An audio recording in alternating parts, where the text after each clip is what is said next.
দাওয়াতুল ওয়ালিদাইনে আলাল ওলাদে, বাপ মায়ের দোয়া ছেলে মেয়ের উপরে। জীবনে কোনোদিন ছেলে মেয়ের উপরে বদদোয়া করিয়েন না, ভুলেও না। ছেলে আপনার প্রতি অন্যায় করেছে, বুঝলাম, ছেলেকে বলেন, আব্বু তোমাকে কত কষ্ট করে মানুষ করলাম, আব্বু তুমি আজকে আমাকে এইভাবে কথা বললে, আব্বু তোমার কথাতে আমার দুই চোখের পানি আসে।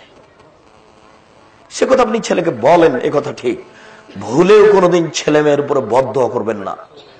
আপনার মন কষাকষি করে থাকাটাই ছেলের জন্য আশীর্বাদ। একবার বদদোয়া করলে জিন্দেগিতেও দাঁড়াতে পারবে না, তার আজীবন ধ্বংস। ভুলেও কোনোদিন ছেলে মেয়ের উপরে বিরুদ্ধে কথা বলবেন না।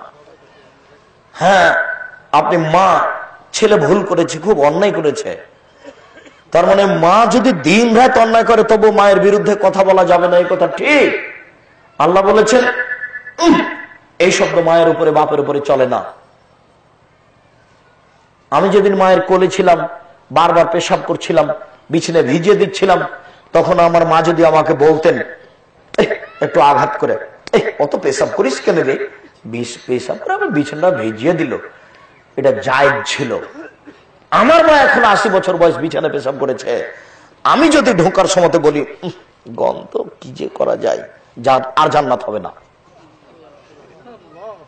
এর নাম মা। এ ভিন্ন পদার্থ, এ ভিন্ন জিনিস। এসব করবেন আপনি, পায়খানা করবেন আপনি, কাপড় বদলে দেবেন আপনি, গোসল করাবেন আপনি, কাঁধে নিয়ে হাসপাতাল নিয়ে যাবেন আপনি, পানি খরচ করবেন আপনি। আপনার বোন ঢাকায় আছে, ও এখানে থাকবে না, নেই, ও শ্বশুর বাড়ি গেছে। আপনার স্ত্রী আপনার মাকে দেখবে না কেন? আপনার মা আপনার স্ত্রীকে গালি দেয়, এ কথাও ঠিক। আপনি এখন কি করবেন? এসব পরিষ্কার করবেন আপনি, পায়খানা পরিষ্কার করবেন আপনি, গোসল করে দিবেন আপনি, কাপড় বদলে দিবেন আপনি, কাঁধে করে হাসপাতাল নিয়ে যাবেন আপনি। আপনি ছিলেন একদিন আপনার মায়ের কোলে, আপনার মা এখন আপনার কোলে। আপনার মা আদর করে বলেছিল অত পেশাব করিস কেন রে, এটা জায়েজ। কিন্তু আজকে যদি আপনি ঢোকার সময় বলেন গন্ধে কি করি, এই ভাষায় ব্যবহার করা যাবে না, এই শব্দটাই হারাম। মা এখন বলতে পারে ছেলেকে, ছেলে গালি দিয়েছে মাকে, আব্বু তোমাকে কত কষ্ট করে লালন পালন করলাম, আব্বু তোমার পেশাব পায়খানা আমি সাফ করলাম, আজকে তুমি মাকে এইভাবে কথা বললে, এ কথাটা বলেন আপনি। ছেলে মেয়ের বিরুদ্ধে মুখে কোনোদিন মুখ খুলিয়েন না উপরে, একবার মুখ খুলে জিন্দেগির জন্য ধ্বংস হয়ে যাবে। দেখবেন, একটু 1 মিনিট দেখে যান। কানাফি বানি ইসরাইলি কলাল্লাহু জোরাইজ, বানি ইসরায়েলের যুগে একটা লোক ছিল, তার নাম ছিল জোরাইজ। ইসাল্লি ফি সাওমাতিহি, সে তার গির্জা ঘরে ইবাদত করত।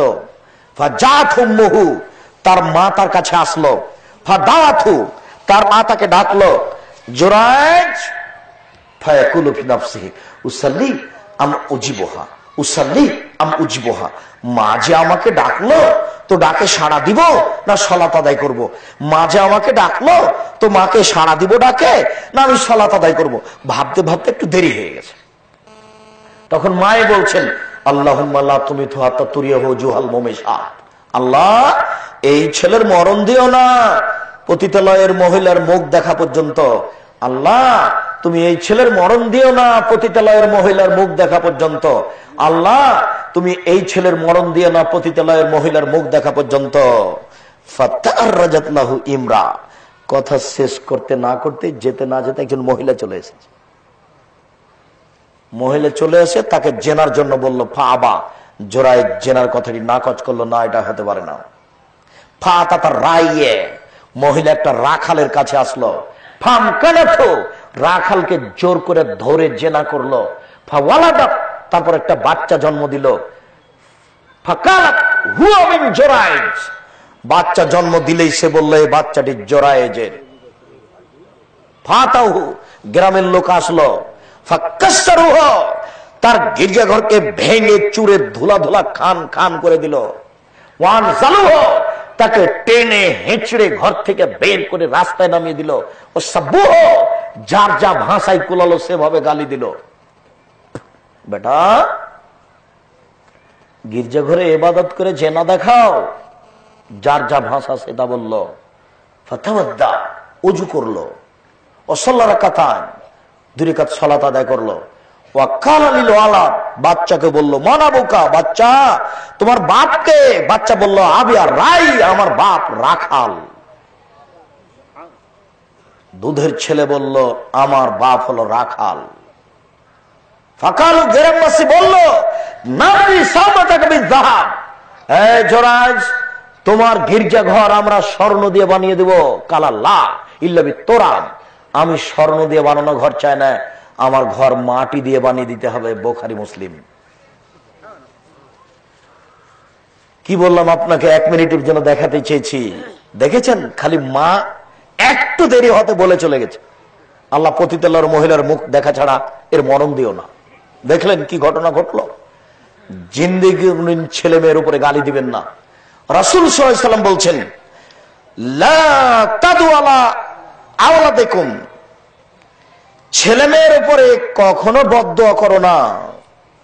ওয়ালা তাদু আমওয়ালাকুম, অর্থ সম্পদের উপরে বদদুয়া করো না। কি যে ঝামেলা, টাকা পয়সার ঝামেলাতে আর চলতে পারি না, এগুলো না থাকাই ভালো। ব্যবসা বাণিজ্য নিয়ে হয়রানির কোনো শেষ নাই। এই বিষয়ে ব্যবসা বাণিজ্য থাক, চলে যাবাকে ঘৃণা করি, এটা লাগবে না। জীবনে কোনোদিন এরকম কথা বলবেন না।